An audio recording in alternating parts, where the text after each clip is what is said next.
Okay, we got a lot of chats here from Atlantis, but they got a dog in their profile picture, so we're gonna entertain it. Atlantis says, "Isn't the entire existence of Bitcoin that it's to protect you from poor monetary system?"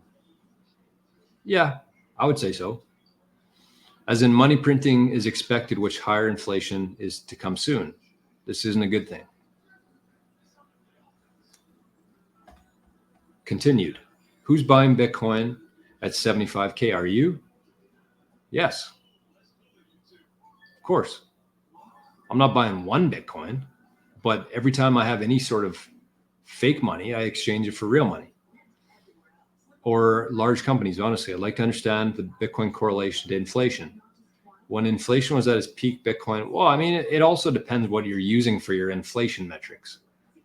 Like if you're listening to the bullshit numbers that they tell you on CBC, CNN, then yeah, maybe inflation peaked a while ago. But if you go to the fucking grocery store, we're peaking by the week here. One bag of chips here in Canada, one big bag of chips, $8 in a gas station. $8. So I kind of see what you're saying, but here, inflation is signs of weakening or weakling coming down, which brought Bitcoin to lows. But now we are seeing Bitcoin rise. Isn't this a bad sign for average Americans? I mean, yeah, Bitcoin is like, it's as perfect as Bitcoin.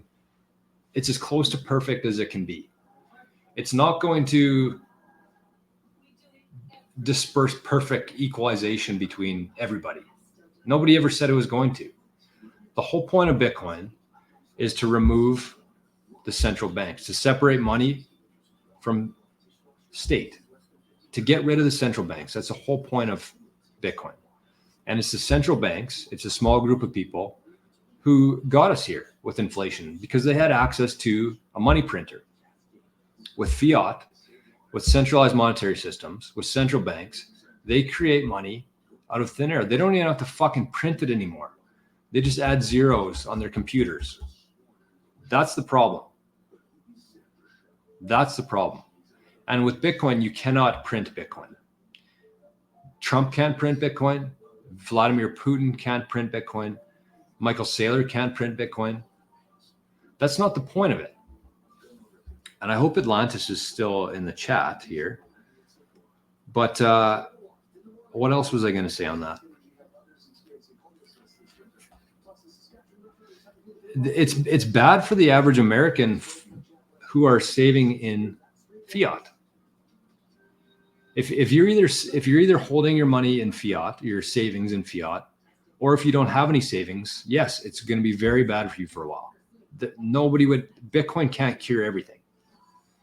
But if you're choosing to either save in Bitcoin, like if you have any excess cash, you put it into Bitcoin, that's going to protect your purchasing power through the inflation. And if you have assets, if you have real estate, if you have stocks, if you have bonds, if you have any sort of asset, gold, silver, it's been going up with inflation. But cash has not. So if you're saving in cash and fiat, you're going to get smoked. No president's going to be able to change that. There's $36 trillion in debt, billions of dollars in interest every day. There's no stopping it. It cannot be stopped. It's a debt spiral. So the only thing, and this is the whole point of this show, this channel, is to try to explain that to people, that you should be saving your energy, your time and energy in Bitcoin.